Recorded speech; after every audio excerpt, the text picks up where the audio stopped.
Papa Cyangwe, umusore umaze kwigarurira imitima ya benshi hano mu Rwanda, mu ndirimbo nyinshi yakoze zagiye zikundwa cyane. Uyu munsi tugiye kureba amafaranga ahembwa na YouTube buri kwezi na buri mwaka. Uze gukana subscribe kandi like tujye tubana buri munsi. Nimba ukunda Papa Cyangwe, uze gusiga udutima muri comment. Nguhaye ikaze. Uyu Papa Cyangwe yafunguye YouTube channel mu mwaka wa 2018. Amaze gushyiraho video 36. Izo video 36 zamuhesheje abamukurikira bangana n'ibihumbi 155.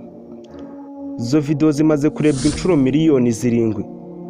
Impamvu izo views ari nkeya, uyu Papa Cyangwe atari yava kwa Rocky, indirimbo zose yasohoraga zajyaga kuri YouTube channel ya Rocky, ariko baje gutandukana izo ndirimbo Rocky arazisiba.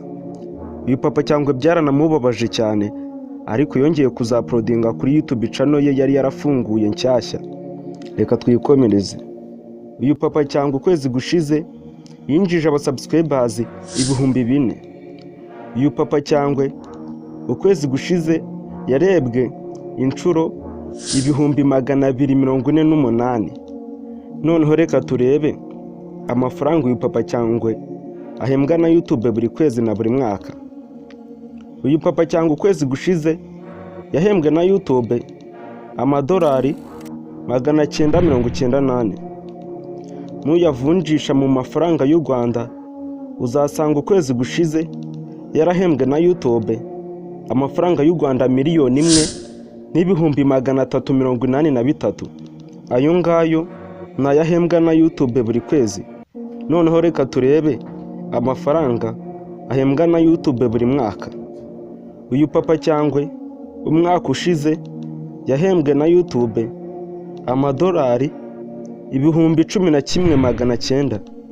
Nuyavunjisha mu mafaranga y'u Rwanda uzasanga umwaka ushize yarahembwe na YouTube amafaranga y'u Rwanda 1,016,000. Urumva ko ari amafaranga menshi uyu Papa Cyangwe ahembwa na YouTube buri kwezi na buri mwaka. Akaba ari nako tuganye ku musozo w'iki kiganiro. Nimba wagikunze kandi subscribe kandi like, ubundi ujye muri comment wandikemo umuhanzi nzakubwiraho ubutaha. Iyi ni Jean Paul TV Show. Bye bye, ndabakunda cyane.